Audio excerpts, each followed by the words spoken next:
Pray for me, please. Hey y'all, welcome back to Modern Lady Vibes, where we're redefining what it means to be a lady in the 21st century by teaching independence, financial literacy, and business sense. Today we're going to go over my Q2 2021 net worth and FIRE update, so stay tuned. First, if you're new here, make sure to watch my 10-year FIRE plan video. That's where I lay out exactly how I expect to become financially independent within the next 10 years. Then feel free to watch my Q1 update for 2021, and then head back over here for the Q2 update. When we left off at the end of Q1 in March, you may recall that I was finishing up my JD MBA degree and that my net worth had actually decreased a little over $5,300 from January to March, primarily due to the fact that I was a full-time grad student and I didn't have any consistent income coming from a job. I do operate a short-term rental on the other side of my duplex. However, that money does not cover my bills and has been pretty inconsistent due to the pandemic.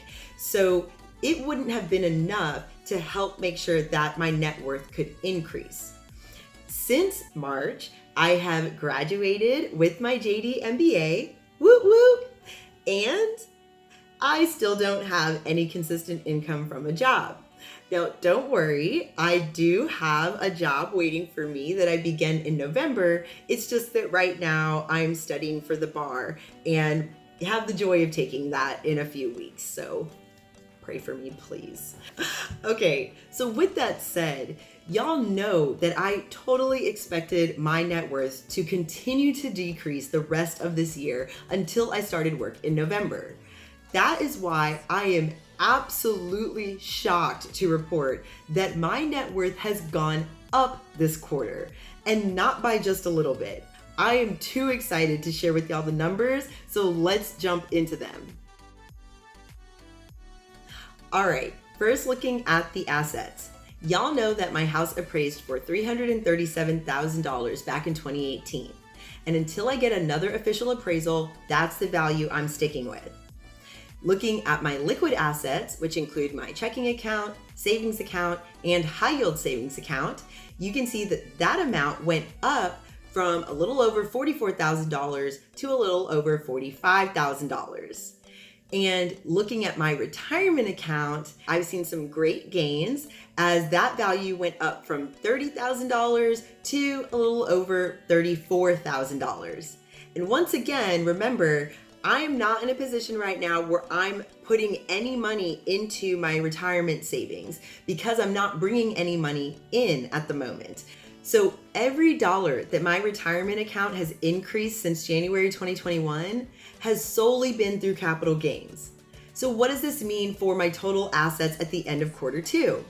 Well, as you can see here, at the end of Q1, my assets were at $412,000. And now at the end of Q2, I am at a little over $416,000 for a net gain of $4,411.64.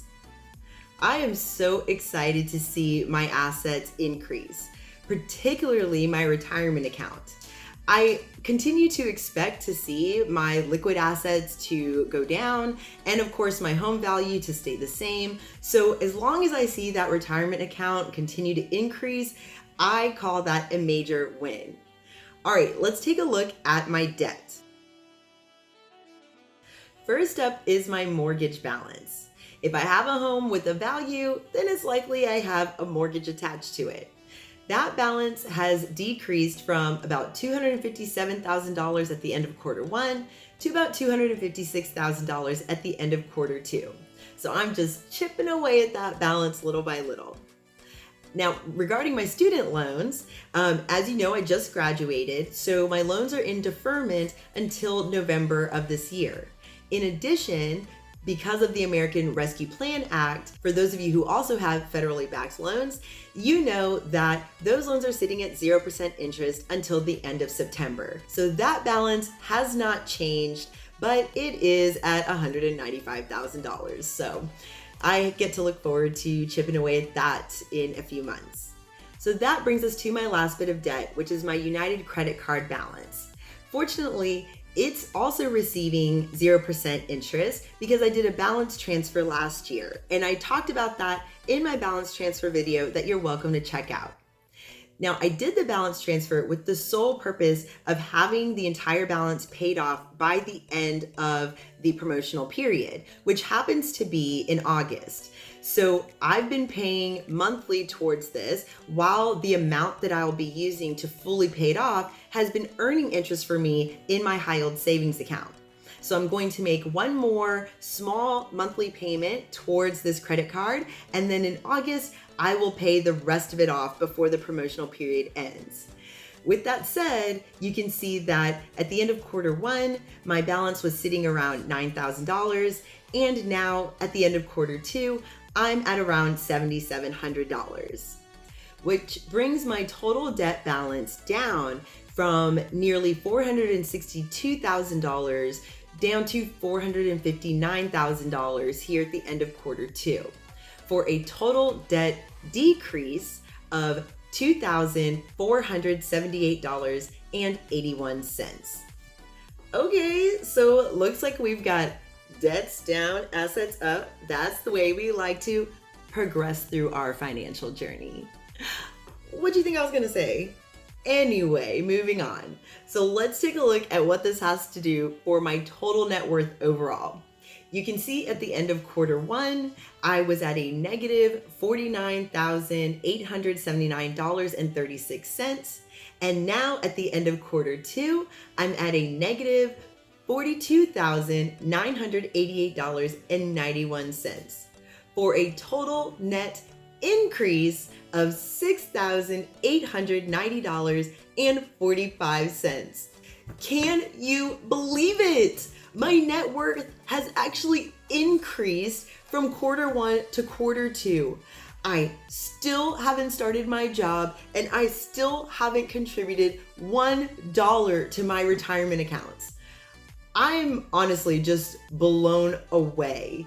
It is too exciting to see these numbers continue to transition and move me towards my financial independence number, and I'm excited to bring you guys on this journey with me.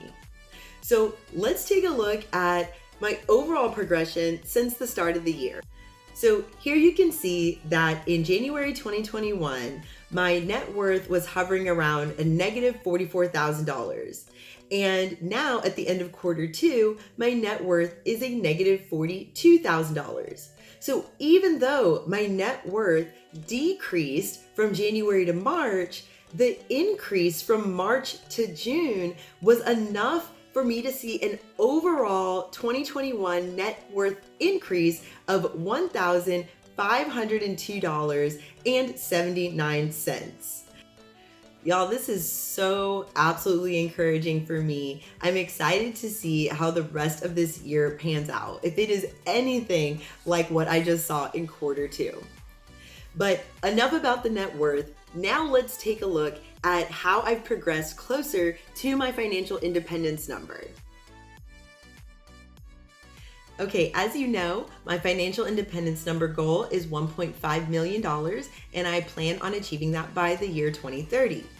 You also know now that by the end of Q2, my retirement savings is around $34,000. So that means that I went from 2.02% to 2.27% of the way to achieving $1.5 million. And that is only in the first 6 months of my 10-year FIRE plan, and that is without contributing a single extra dollar to my investment accounts. So let's take a closer look at how that was possible. As we already discussed before, my retirement accounts increased from about $30,000 up to $34,000 for a total increase of $3,679.03. That is a 12.13% gain in the last 3 months alone. And looking at the amount increased from January until now, you can see that my retirement accounts have increased $10,117.07 for a total increase of 42.35%. Y'all, that is just wild. And you may recall that barely just a month or two ago, people were freaking out because the stock market was dipping and things looked, dire. But as you know, on the journey to FIRE, on the journey to financial independence, we are all about a buy and hold strategy. We are in the long-term game here. So the little dips here and there aren't going to bother us because in the end, the market continues to go up. If you'd like to see exactly what I'm investing in my own retirement portfolio, let me know in the comments below and I'll make a video for you guys. Otherwise, that is the end of my Q2 update, and I'll make sure to be letting you all know exactly how I'm doing at the end of Q3. If you aren't already, make sure to subscribe to my YouTube channel and also follow me on Instagram by the same handle, Modern Lady Vibes. Thanks so much for joining me today, and I'll see you next time.